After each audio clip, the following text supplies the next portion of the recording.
La ministre française des Affaires étrangères, Catherine Colonna, en déplacement en Arménie mardi, a annoncé que la France allait livrer du matériel militaire au pays confronté à l'afflux de réfugiés en provenance du Haut-Karabakh. La chef de la diplomatie française a réitéré son soutien et sa solidarité. La chef de la diplomatie française, Catherine Colonna, s'est rendue en Arménie, mardi 3 octobre, pour assurer le pays du soutien continu de Paris. La France a donné son accord à la conclusion de futurs contrats avec l'Arménie qui permettront la livraison d'équipements militaires à l'Arménie afin qu'elle puisse assurer sa défense, a déclaré Catherine Colonna à la presse à l'issue d'entretiens qui ont porté, selon elle, sur la sécurité et la défense. La ministre des Affaires étrangères n'a pas précisé de quels équipements il s'agissait mais a assuré que Paris agirait, dans ce domaine avec esprit de responsabilité de part et d'autre et sans aucun esprit d'escalade. Elle a souligné que l'Azerbaïdjan, fort de ses revenus pétroliers et du soutien turc, n'avait eu de cesse de s'armer pour entreprendre des actions. Catherine Colonna a fait savoir qu'elle avait demandé au chef de la diplomatie européenne, Josep Borrell, de renforcer effectifs et mandats de l'Union européenne dans la région, ainsi que d'inclure l'Arménie dans le champ de la Facilité européenne pour la paix, FEP. Elle a également rappelé que la France serait vigilante quant à l'intégrité territoriale de l'Arménie.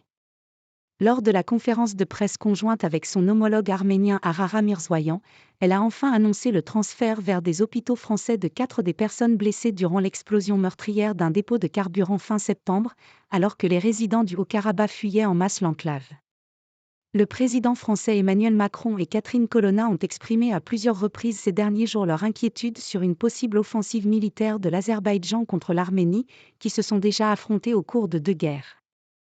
Il y a d'ores et déjà des petites portions du territoire arménien qui ont fait l'objet d'incursions militaires azerbaïdjanaises ces derniers mois, a rappelé une source diplomatique française sous couvert d'anonymat. C'est une réalité, a-t-elle ajouté en référence aux affrontements survenus en septembre 2022 qui ont fait près de 300 morts et au cours desquels l'Azerbaïdjan a déplacé la frontière entre les deux pays de 7 à 9 km, au détriment de l'Arménie. Naïf de penser qu'il n'y a pas de risque de guerre. La France avait alors poussé pour la mise en place à Djermouk, en Arménie, d'une mission d'observation de l'Union européenne.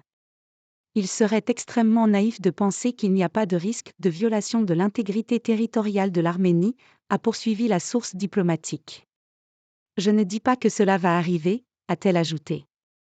Mais notre travail, c'est de l'empêcher. Nous allons plaider pour un accroissement du volume de cette mission, a-t-elle ainsi expliqué. Paris est également plutôt favorable à la possibilité d'imposer des sanctions à l'Azerbaïdjan. Mais elle se heurte à certains pays très réticents à entrer dans cette voie, a noté la source diplomatique. Outre la question de l'intégrité territoriale, Catherine Colonna doit souligner mardi que la France est disposée à renforcer son aide d'urgence et humanitaire à l'Arménie pour accueillir les réfugiés. La semaine dernière, Paris avait porté à 12,5 millions d'euros son aide apportée cette année à Erevan.